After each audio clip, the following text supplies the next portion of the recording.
¿Qué es el amor? Dr. Alexander Berzin.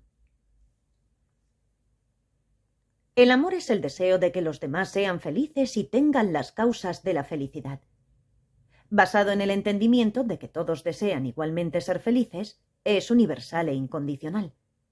Incluye la cualidad de ser sensibles a las necesidades de los demás y la voluntad de contribuir a su felicidad. Se puede extender de manera equitativa hacia todos, sin importar la relación que tengan con nosotros o lo que nos hayan hecho, y no espera nada a cambio. En el budismo el amor es la máxima fuente de felicidad. Amor versus apego. A menudo el amor va acompañado de otras emociones. Con apego no saludable, exageramos las buenas cualidades de alguien, sean reales o imaginadas, y negamos sus defectos. Nos aferramos a la persona y nos alteramos mucho cuando no nos presta atención. Pensamos, te amo, nunca me dejes, no puedo vivir sin ti. El verdadero amor es el deseo de mantener la felicidad de todos los seres de forma imparcial, sin importar si nos agradan o no. Yongsin Lin Rinpoche. El amor en el budismo tiene una sensación de cercanía con los demás, pero no está basado en si los demás también nos aman y nos cuidan, así que no existe dependencia hacia nadie. El amor mezclado con el apego y la dependencia es inestable.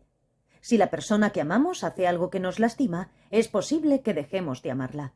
Basta ver cuántos matrimonios que empezaron con amor terminan en divorcio. Cuando estamos libres de expectativas, nada puede hacernos tambalear. Así como los padres siempre aman a sus hijos traviesos y quieren lo mejor para ellos, desarrollar un amor estable nos da la fortaleza para lidiar incluso con las personas más desafiantes. Requiere entrenamiento, pero todos tenemos esa habilidad. Amarnos a nosotros mismos. El amor universal incluye un aspecto que a menudo se ignora. Necesitamos amarnos también a nosotros mismos, no de una forma narcisista o egoísta, sino con un interés sincero por nuestro propio bienestar a corto y largo plazo.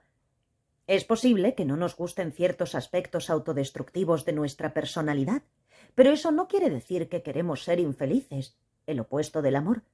De manera natural queremos ser felices.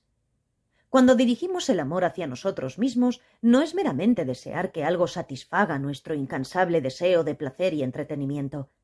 La pequeña cantidad de felicidad que obtenemos de tales cosas nunca dura, y siempre terminamos queriendo más. Si nos amamos sinceramente a nosotros mismos, trataremos de encontrar felicidad duradera real, no solo placer temporal. Es sólo cuando realmente llegamos a amarnos a nosotros mismos que podemos verdaderamente amar a los demás. Gracias por escuchar.